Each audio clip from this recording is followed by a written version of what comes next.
tough game, tough loss. But there are a lot of things we did well competitively. But we had too many errors. Turnovers were a pretty big factor again, and did a great job building I think an 8-point lead in the third quarter, and then allowed them to get back, go on a run. I think we had a couple of turnovers and some miscues. So disappointing, but we'll keep working. We'll keep correcting things that we can correct, and working to control the things that we can control, and keep working on our health. Pat Boylan. The replay overturn is something you obviously can't control. It seemed like there maybe was some contact there. Did they give you an explanation on the overturn? And then how frustrating, I guess, from a momentum perspective, is it when you seem like the worst case scenario should be that you at least have the ball out of bounds, but then in the overturn situation, you actually have to do a jump ball because of the overturn? Yeah, we were aware that it was either going to be free throws or a jump ball. Ball gets kicked out of bounds. That's generally what's going to happen. So, I haven't seen the play yet, so I really can't comment on it. I obviously felt there was a lot of contact at our end during the entire game. We were having a hard time getting to the free throw line. With 3 or 4 minutes to go in the fourth quarter, they didn't have a team foul, and that was shocking to me. And we were in the penalty, so that part of it I got to look at. Maybe there's some strategic things we can do better to try to get to the bonus. But it was a big call. But we had one overturned in our favor too, so it's the rub of the green. It's all part of it. Anybody else have anything? Scott, go ahead. Yeah, Rick, late in that game, 12 seconds left. Obviously, defensive miscommunication. What was your perspective with that play? I haven't seen it yet. But, obviously it got, Barton turned the corner, got it off the glass, and, we just got to do a better job. I mean, until I see it and see exactly what happened, who was involved, I can't give you, a qualified explanation of it. But, a game that's played in the, around 100 points in today's game is going to be, things are going to be very magnified on a possession-to-possession basis, and that's pretty much the story of this game. We did a good job on the boards, but we didn't do a good job with turnovers. And we had 15 for 15 points, and they had 10 for 12. And 3 points is the difference in the game. So we got to keep working to clean those things up. We had 20 against SAC. Utah will be a challenge tomorrow night, but we're doing some good things too, and we got to make sure we point those things out to our guys as well, and we got to stay in the fight. Pat?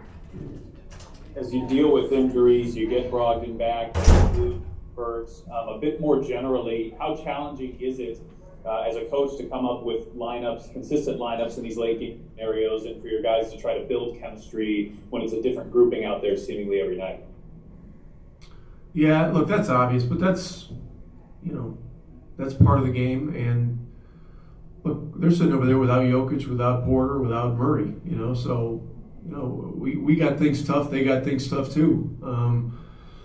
We got to turn it over less and get the ball in the hole a little bit more, and clean up a few small errors here and there. I mean, this is, we're back to the real NBA where you're playing on the road and in hostile environments with rowdy crowds, and you've got to be really right. And again, I thought we did many good things, but the small errors, are big in a game like this. Malcolm, seemingly the entire fourth quarter was a 1 or 2 possession game. You guys weren't able to get over the hump. That was? Not getting stops. They were able to come down and even if they didn't score, they would get to the line. And they were making their free throws. So, that killed us as well. James Boyd. What was the difference for you down the stretch, just getting a groove and I guess being more aggressive offensively? Yeah, I've been out the last 2 games with strep throat, and tonight I'm still feeling a little bit under the weather, and just took me a while to sort of wake up and get out of the fog. My teammates, my coach, they trust me with the ball, and coach is gonna put me in the game because he trusts me no matter how I'm playing. So it gave me time to get going. Pat. Barton obviously hit a ton of shots in the second half. From a team perspective, what did you think of the defense? Was he throwing in some difficult looks, or could there have been some improvements there? He played a hell of a game, and I think it's a little bit of both. I think he made some tough shots, but I think for the majority of the time when we forced him into tough shots, he missed them. But he got some open looks. That's a very well coached team. When the Joker was out, they played through him. Whoever they're going to play through, they cater to that person on offense. They screen for him. They get him open. I credit his teammates for getting him the ball in good spots, and he made a lot of open shots. Scott. Malcolm, how close to yourself do you feel right now? Are you still severely under the weather? I'm under the weather. I'm not gonna overplay it or underplay it. Honestly, it doesn't matter. I want to win. I'd sat out 2 games, and once they told me I wasn't contagious, I feel like my teammates deserve to have me out there. So, I'm gonna play regardless. James. Malcolm, what was the difference in the third quarter during that drought? What did you see, and why was it such a struggle just to score there? We weren't finishing. We were getting the ball inside, but then turning it over. I think we had a lot of turnovers in that quarter. We weren't finishing around the rim, and I think we got sped up a little bit. And on the other end, they were doing the exact opposite. They were getting to the rim, they were finishing, they were getting free throws. Tony. Malcolm, we've always heard for years and years how hard it is to play in the altitude in Denver. There was a broadcast moment where Chris Duarte was gassed on the bench. Just how difficult is it to play up in that style and in that air? Super difficult. You can't underplay that, but at the same time, it's mental. And I think you saw for Chris, he's a rookie. It's his probably first time playing, in this city, and it took a toll on him. And, there were times where he was gassed, but when he comes back next year and it's his second season, he'll know what to expect and he'll prepare his mind better. TJ, 3 games on the road trip, and they've all been really close late. What weren't you able to do tonight that perhaps you were in Sacramento on Sunday? Get that last stop. It was Will Barton had a really good night, and he made a big-time shot, and we were playing from behind for the most part, and I think it was a 2-point game when he made that shot to go up 4, and then we made another one, and just weren't able to make enough plays defensively to get over the hump. James. TJ, what do you make of that third quarter there, where you all got out to an 8-point lead and then kind of went away and got pretty stagnant there? Yeah, we just got to be better. When we're running and out in transition like that, that's when we're at our best, and we can't continuously blow leads like that. We can't let that be a trend.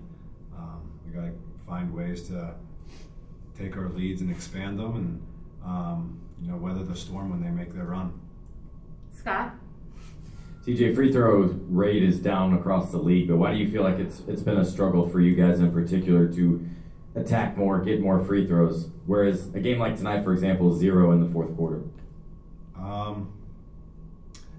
I personally don't have a problem with the officials letting the league play for the most part. It was just one of those games where we didn't get to the free throw line too much. We can't make excuses. We just have to try to be better.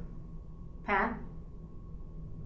This, I believe, is your highest scoring 3-game stretch of your Pacers career. Is that a byproduct of opportunity, or are you feeling like you're excelling in places that maybe you weren't in previous game seasons? Could be a little bit of both. Just trying to find my spots and take advantage of mishaps on defense, and just got to give my teammates credit. They're the ones setting the screens and getting me open and knocking down shots. So credit to them and credit to Coach Carlisle and his staff. Last question with James here. TJ, obviously, Chris Duarte has gotten off to a great start this year, but tonight he kind of struggled. It was like he was gassed out there with the high altitude. Were you all saying anything to him to kind of just, I guess, help him or coach him through this? Yeah, as an NBA player and especially as a rookie, you're not going to play great every game, and he's been great for us this year and will continue to be great for us. He's a great teammate. When he's not making shots, he's still competing on defense and doing the little things that we need him to do, and we know he'll bounce back, and we all love him out there. Domas, it's been 3 close games on the road here so far. You're able to get the one on Sunday, but not the one tonight or the one in Portland. What to you is the difference between the late game execution in those scenarios? Today, I felt like, especially the one today, we should have been more dominant from the jump ball. We came out a couple of days off, and playing here with altitude, kind of got us a bit, but that's no excuse. We got to come out and want to win this game, and I feel like we missed on a great opportunity today. James? What did you make of the overturned foul and maybe just the momentum swing from that play to Barton making the shot and kind of falling apart down the stretch? Yeah, it was tough. It was an important play. I felt like we got 2 stops in a row, and yeah, we got 2 stops in a row, and then we came down both times. 2 turnovers. Then if you count it that way, and once he made it, we were down 4, and then we're just trying our best to catch up. Pat? Pat? Scott, go ahead. Yeah, Domas, talk about the offense in the start. 3 of your first 4 turnovers were shot clock violations, which you can't allow to happen. What were they doing defensively, or were you guys just not in a good groove offensively? They were flying around. I felt like we had open looks, but we were passing up shots. I don't know if it was because those first minutes, we were tired. No one had the legs to shoot or what, but we just got to shoot open shots when we have them, especially against good teams. James? Domas, in the third quarter, I think it went about nearly 5 minutes without scoring, so it was after you made a couple free throws. How much of that was their defense versus you all maybe not running the offense up to the point that you want to? A bit of both. I feel like it was a bit of both. They were switching it around, changing defenses on us, packing the paint, and then we also had a couple of good looks, and we just couldn't convert. Last question here with James.